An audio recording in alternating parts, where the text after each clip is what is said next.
Welcome to Overlooked Pearls, a show where I test out strange ideas nobody spends their time thinking about.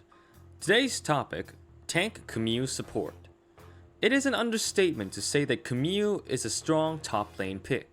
Her ability to engage in duo is uncontested, not to mention her innate durability from her passive. Today we're taking those strengths and we're bringing them to the bot lane. Let's get started. Camille has a very strong kit for engaging, disengaging, damage mitigation, and burst damage. These traits are perfect for bot lane engage supports who are normally focused on creating an opening to burst down the enemy ADC. Pantheon is a great example of this, jumping on squishy targets with his W and bursting them down, then disengaging with E or following up with a Q. Camille may not have the same spear poking capabilities of Pantheon, but she has the advantage in longer engagement range and tankiness, thanks to her E skill and her passive shield. And even though we're building her tank, Camille is still able to dish out scary amounts of damage thanks to her Q skill being able to deal true damage. Plus, her ult is a big fuck you to anyone trying to escape, keeping them contained in a baby field for your team to beat up. If you're a fan of Pantheon style supports, Camille is worth a try. The rune page I recommend is Grasp of the Undying. Grasp of the Undying gives you excellent on-hit burst damage as well as sustain, letting you excel in short trades. Take Shield Bash to further enhance on-hit damage when you get her passive shield. Choose between Bone Plating for stronger trades or Conditioning for additional tankiness. Then take either Overgrowth for better late game scaling or Unflinching for tenacity. For the second tree, I recommend Presence of Mind to help with skill spam and Coup de Grace to help execute low HP targets. Take attack speed adaptives and whatever else you need. Steel Shoulder Guards is your first item. You can take Spectral Sickle instead, but this is riskier, because if you're not consistently hitting the enemy, this will slow down your gold gain. But if you're constantly getting in short trades, then you'll be earning gold a lot faster. Higher risk, higher reward. I still highly recommend Steel Shoulder Guards over Steel Sickle, especially if you're trying this out for the first time. The first item you want to rush is Balmy Cinder. This will help with tanking and some early damage. If the enemy is mobile, go for tier 2 boots next. Take Armor Boots for armor or Merc Treads for tenacity. If the enemy is immobile or bad at dodging skill shots, complete Frostfire Gauntlet as soon as you can. We're taking Frostfire because it is cheaper than Bruiser Mythics and the tank stat it provides allows Camille to survive more aggressive engages. The slow from Frostfire Gauntlet also helps Camille stick to targets better. After completing tier 2 boots, get Tiamat ASAP. This will give Camille another bump in damage. Complete Titanic Hydra and your core build is complete. Yippee! For your remaining items, focus on tank stats. Thornmail for grievous wounds and armor, Deadman's Plate for mobility and on-hit damage, Spirit Visage for higher passive shielding, Force of Nature for maximum MR and mobility, Gargoyle's Stone Plate for protection against everything, and Vigilant Wardstone for bonus stats. I highly recommend Vigilant Wardstone as one of your final items due to vision control benefits and stat bonuses. Here is an example of a final build.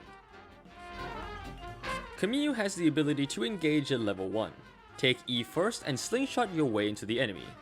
There's a simple combo for a high burst damage engage. Hit a minion with an auto to activate Grasp of the Undying timer. At 1 stack of Grasp, hit a minion with your Q. Just before your Grasp is activated, use E onto a wall and jump onto an enemy. Auto attack to hit with Grasp. Your empowered true damage Q is now active. Press Q again to activate it and to auto attack cancel.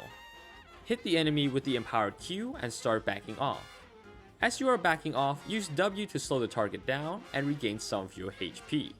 The timing is a bit tricky to get down, but once you understand how it works, it shouldn't be that bad. However, if you are planning for an all-in at level 3, it is better to do it slightly differently. Activate Grasp, wait for 3 stacks, activate Q just before using E. Hit the target with E. Auto attack with the Q ability and Grasp. This activates your shield and Shield Bash. Auto attack again. Target starts running away. Use your W to slow them down. Cast Empower Q and auto attack. This should be enough to kill any ADC on 70% HP, assuming your ADC is helping out. You can use your W to poke the enemy through minion waves as well if the enemy is too strong for you to engage.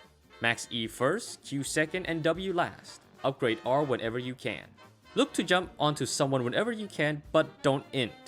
But a word of caution, against poke champions like Lux, Camille will have difficulty engaging.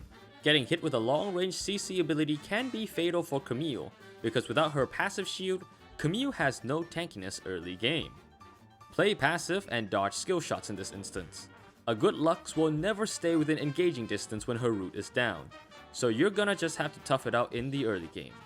Ask your jungler for a gank and don't feed. By now you should have Frostfire Gauntlet. You are considerably tankier and should survive most fights. Ideally, you want to snowball bot lane. Leave your ADC to farm safely, then go up to gank mid. Camille's E lets her hop over walls, allowing her to gank from strange angles. Repeat this cycle while helping your jungler contest dragon and invading the enemy jungle. Camille has a large presence in skirmishes, especially when Frostfire Gauntlet slows people down. If you are unable to snowball bot, stay in lane and protect your ADC. Your ult can contain people under tower range if they overstep, and it's also a great setup for your jungler to come gank since they can't run away. This is where you start to get strong, so fight, fight, and fight. Assert your dominance as the GigaChat bruises support. At late game, a full build tank support Camille is capable of dueling half the entire enemy team. Ignore her and she beats you up. Focus her and she has a shield blocking your damage type and you're wasting your DPS onto a tank. Your job in T-fights are simple. Jump on squishies, trade blows with bruisers, and soak damage while dealing damage. For extra fun, buy an Iron Skin potion and walk around as the biggest Camille the world has ever seen. Let's quickly go over the pros and cons. Pros. Good engage and disengage. Camille's E can easily cover half the lane, making it an excellent gap closer onto the enemy ADC. Not only can she gap close well, she can also disengage with minimal health loss, thanks to her shield passive and movement speed from landing her Q. Short trades are always in her favor because of this. High mobility. Her E gives a large amount of mobility. Not only is the first part of her E unaffected by CC, she can use it to hop over walls or to dodge skill shots. She can escape ganks, do surprise attacks, and maneuver around skirmishes with ease. Solo carry potential. If you play well and snowball your lane hard, chances are you can make large impacts on mid and jungle. Because once Camille is fed, she can gank mid and help invade enemy jungle no problem. You become a free roaming bruiser with the ability to make plays around the map.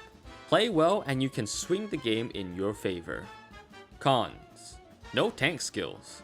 Unlike Nautilus or Leona who can tank up with just the press of a button, Camille has to hit someone.